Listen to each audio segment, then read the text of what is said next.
Donc je vais tailler un petit peu là, il est déjà un peu en bourgeon, mais je vais quand même le tailler parce que pour pas qu'on ait ces branches qui nous tombent dessus.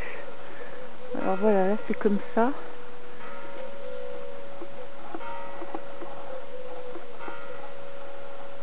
Je vais enlever quelques branches. Voilà, petite taille légère. Là-haut, c'est pas du tout du gui, c'est un nid en fait. Voilà, c'est vraiment facile de déterminer ce qui est mort de ce qui ne l'est pas. Là, donc une branche vivante avec des petits bourgeons. Et là, une branche morte. Voilà, qui se casse tout de suite. Voilà. Hop. Donc, faut observer parce que pourtant, ces deux branches, ah non, viennent pas du même. Donc, faut juste, c'est un jeu de désenchevêtrer.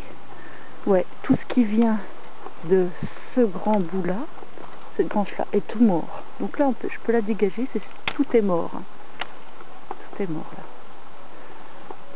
Ça, toute celle-là, je vais la couper à la base parce qu'en fait, elle fait un enchevêtrement inutile. Elle va gêner les vivantes. Là, on a aussi le cas, donc cette branche, ici, il y a du mort et il y a du vivant là au bout. Du mort, ah, pas si mort que ça, parce qu'elle est petite là, elles sont mortes. C'est comme si le mort, la branche morte s'arrêtait à un moment donné. Là, même sur cette brindille, une partie vivante, petit bourgeon, et là, paf, c'est mort après. Donc en fait, voilà, c'est exactement ce qu'ils expliquent dans les livres. Hop, je coupe, même à la main là, juste après le petit bourgeon. Que ça là, ça va vraiment se développer. Pour enlever la partie morte. Hop, voilà, comme une petite, comme un membre mort quoi, mais en laissant la partie vivante. Ça c'est mort. Hop, ça c'est mort. C'est pas difficile. Donc c'est que de l'observation. Voilà, ça c'est mort. Voilà.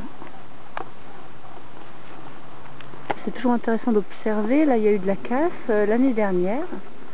Et donc cette branche a été cassée en deux. Et pourtant, ben, ça a fait deux branches. Cette première branche, qui est pleine de bourgeons. Toc. Et cette deuxième branche, donc en fait, qui a aussi des bourgeons. Donc en fait, là, c'est très très fort. Là.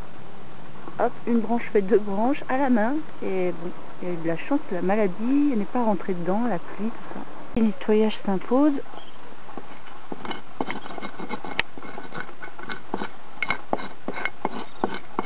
Voilà. Un arbre vous dira merci.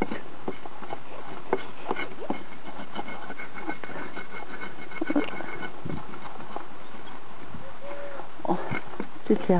Je vais mieux le faire sans filmer parce que... Bon, alors c'est vrai que dans une démarche écolo, bio, artistico, bon, le lichen c'est beau.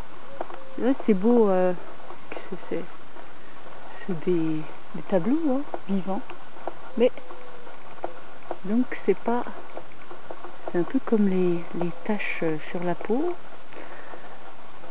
Voilà, faut pas que ces taches entament trop la peau. Donc on peut juger quelles sont les choses qu'on veut laisser pour le décor, comme celle-là par exemple, et puis les choses où on estime, les endroits où on estime que l'artistique, c'est pas devient nuisible. Alors là, par exemple, il y en a beaucoup.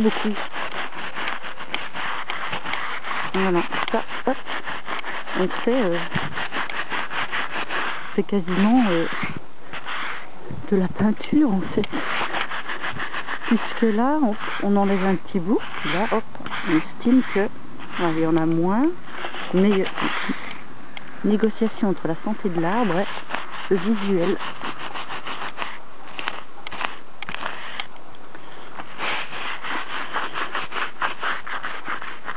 Il faut savoir s'arrêter, parce que c'est vrai que quand on commence à gratter, on a envie de tout gratter comme si c'était le carrelage de sa cuisine, mais la nature c'est pas la cuisine, c'est pas un carrelage de cuisine. Si vous voulez un carrelage de cuisine, vous allez dans votre cuisine.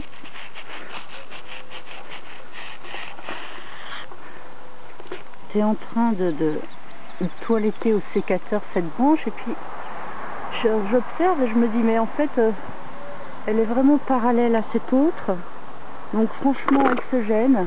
Là on voit bien quasiment elle se touche, donc plutôt que de perdre mon temps à toiletter cette branche, je crois que je vais la dégager là, la couper, et là on n'aura plus qu'une branche au lieu de deux parallèles qui s'enchevêtrent, parce que finalement je crois qu'on a assez d'ombre là en bas. C'est l'horreur de cire.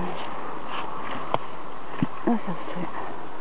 Il va falloir que je tire cette branche, elle est tellement enchevêtrée. Je vais essayer de la tirer. Là, je viens de couper une plus grosse branche.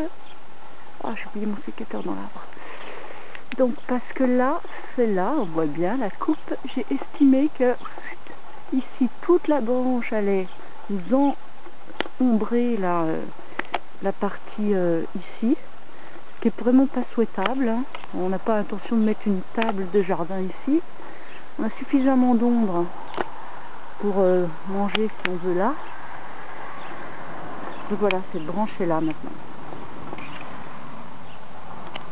Dans la haie de sapin là, donc là c'est des sapins donc, qui sont morts, mais j'ai envie de tenter une expérience. J'ai fait un petit trou, j'ai pas trop envie de me casser la tête, et je vais y mettre une des branches que j'ai coupées, de prunier, on va voir. Le branche de prunier tient bêtement là sur les autres branches.